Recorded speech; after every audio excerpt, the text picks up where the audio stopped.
Je vais vous montrer comment ChatGPT va remplacer les guides touristiques.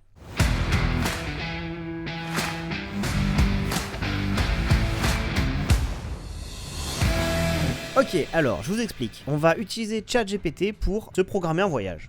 Mais de A à Z. Comment on va y aller, qu'est-ce qu'on va faire là-bas, comment on va s'organiser, les choses à faire, les choses à voir, combien de temps ça va nous. Et on va voir si ChatGPT est capable de nous faire tout un parcours comme nous ferait un guide touristique, et même voir s'il peut nous aider en imaginant qu'on est effectivement là-bas, qu'est-ce qu'il peut nous apporter. Pour ce test, moi, ce que j'ai bien envie de faire dernièrement, c'est de partir en vacances en Irlande. Le premier truc à faire quand on arrive dans ChatGPT, quand vous voulez lui faire des opérations spécifiques, donc par exemple, vous voulez l'utiliser comme un coach sportif, vous voulez l'utiliser comme un guide touristique dans notre cas-là, et bien il faut lui dire. Donc on commence notre conversation en lui disant, donc moi je veux faire un voyage en Irlande et je veux un spécialiste. Donc là, on l'a mis dans le mood guide touristique irlandais. Donc moi, ce que je voudrais, c'est partir pas trop longtemps, partir 3-4 jours. Voilà, donc là, on voit qu'il me donne des recommandations sur la période dans laquelle je pourrais partir en Irlande. Donc il me précise, voilà, juin, août, mais c'est les périodes où il y a le plus de touristes. Et donc septembre à novembre, c'est éventuellement la période où il y a moins de touristes, mais il fait plus froid et caille. Et là, ce qui est intéressant, c'est que il a pris aussi en compte le fait que j'avais dit que j'avais un enfant de 1 an. Il me précise que ce serait plus confortable avec un enfant de partir dans l'été plutôt que dans la période où il fait froid. Ce qu'on va faire, c'est qu'on va dire septembre, parce que franchement, j'ai vraiment pas envie de partir quand il y a la foule à mort. Ah bah nickel, les paysages verdoyants sont à leur meilleur. Moi, j'adore. Alors, ce que je vais faire, c'est que je vais essayer d'utiliser le plugin web ChatGPT dont j'ai parlé dans une autre vidéo, qui connecte ChatGPT à Internet pour voir s'il peut me faire des suggestions sur les vols à prendre, les périodes et tout. Je pense qu'il n'y arrivera pas. Voilà, donc il me conseille de prendre le vol depuis l'aéroport de Perpignan-Rivesaltes vers l'aéroport de Dublin ou de Cork en Irlande. Bon, il m'indique aussi qu'on prend le ferry, mais là ça sera trop short sur notre timing de 4 jours, de rouler jusqu'au nord de la France, prendre le ferry, machin. Donc pour l'instant, sur tout ce qui est réservation de billets d'avion et tout, il faudra quand même passer par un autre outil, bon type kayak, tous les trucs de comparatif et tout. Mais on va imaginer que je l'ai fait. Et j'ai réservé de telle date à telle date. Donc là on va regarder un petit peu ce qui pourrait paraître logique. On n'a qu'à dire qu'on part le jeudi 14 à 14h à l'aéroport de Dublin et le billet de retour 17h le dimanche. Donc là il me propose un premier jet de parcours sur 3 jours plein à Dublin. Mais il me dit pas exactement combien de temps va me prendre chaque étape et tout. Alors là il me fait un truc marrant, c'est à dire que tout à l'heure comme je l'ai connecté à internet et qu'il a récupéré quelques données, il me reprécise qu'on peut rester jusqu'à 3 mois en Irlande en fait, par rapport à la première source qui lui avait été envoyée. Alors c'est rigolo, ça sert un peu à rien, ça nous rassure sur le fait qu'on n'a pas besoin de faire de carte de séjour pour aller en Irlande. Alors donc là ce que je vais faire, c'est que je vais lui dire fais-moi un parcours heure par heure pour le premier jour. Donc il a garde en mémoire qu'à 14h on arrive à l'aéroport, il nous compte 1 heure de trajet, 15h30 il nous propose de nous promener dans le centre-ville de Dublin, et voilà, et donc là il nous fait tout le programme. Et donc là, moi ce que je voudrais faire, c'est faire un petit road trip dans le côté ouest de l'Irlande. Voilà, il nous en a parlé plus tôt, Galway, Limerick, Kilkenny, tous ces trucs là, comme quoi c'était intéressant. Et moi j'ai bien envie quand même d'aller faire un petit road trip là-bas. Donc là il m'a dit que c'est tout à fait possible. J'aimerais avoir une meilleure visibilité sur mon séjour. Donc je vais lui demander de me faire une planification des demi-journées. Qu'est-ce qu'on va faire? Donc je vais lui dire, il serait capable de me faire le parcours heure par heure. Et je peux lui demander d'ailleurs de le faire étape par étape. Mais là il va arriver un problème, c'est qu'il va être limité en texte qu'il va pouvoir me donner. Il va se couper au bout d'un moment. Vous pouvez simplement lui demander de continuer. Vous lui faites savoir qu'il n'a pas terminé. Bon, je vais pas lui faire tout le programme, mais vous voyez, il peut vous faire vraiment le programme heure par heure de ce que vous devez faire en prenant en compte les temps de trajet, etc.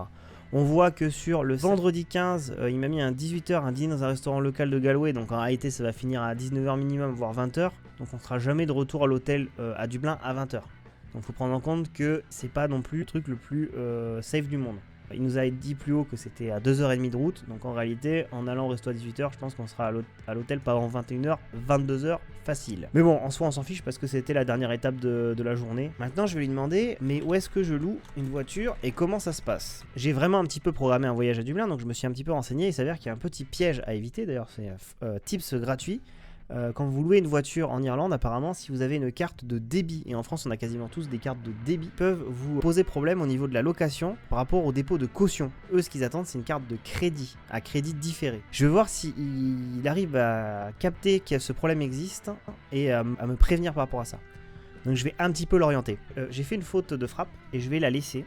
Et vous allez voir que de toute façon, même si vous faites des fautes d'orthographe, des choses comme ça, alors bon, j'imagine que si la phrase ne fait plus de sens, ça va être un peu galère pour lui.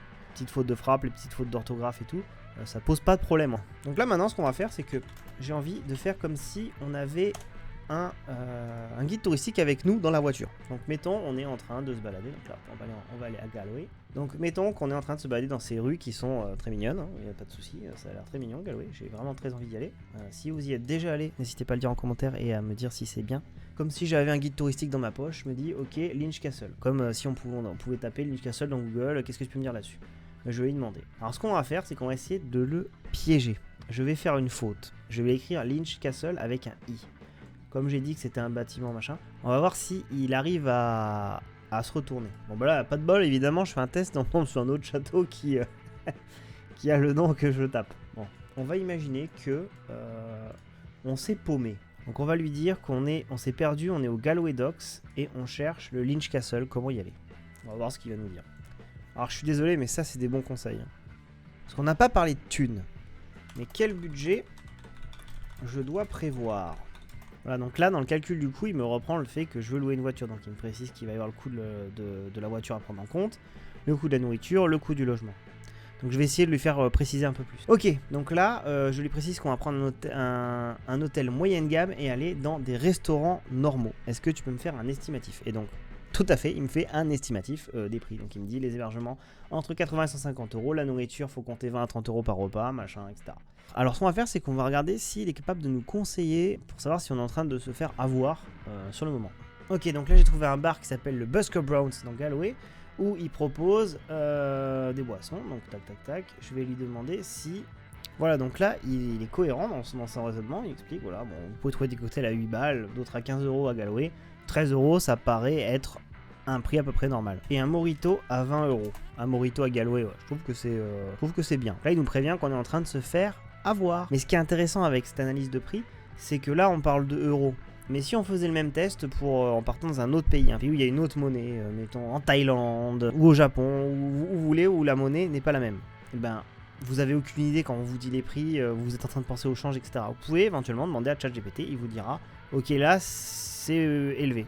Ou là ça va, c'est quand même vachement intéressant. Bon, pour conclure un peu cette vidéo, ChatGPT n'en est pas encore au stade où il peut complètement remplacer un guide touristique, mais quand même, franchement c'est fort. Il a pu nous faire un trajet, il peut nous donner des conseils, il nous a des recommandations, il nous aide à nous retrouver quand on est perdu, il nous indique si ce qu'on est en train de payer c'est normal ou pas normal. Je pense qu'il y a de vraies utilisations hyper pratiques de ChatGPT quand vous préparez, quand vous êtes en voyage, pour vraiment rendre votre petit périple le plus sympa possible. Voilà, c'était tout pour savoir si ChatGPT allait remplacer les guides touristiques. À la prochaine.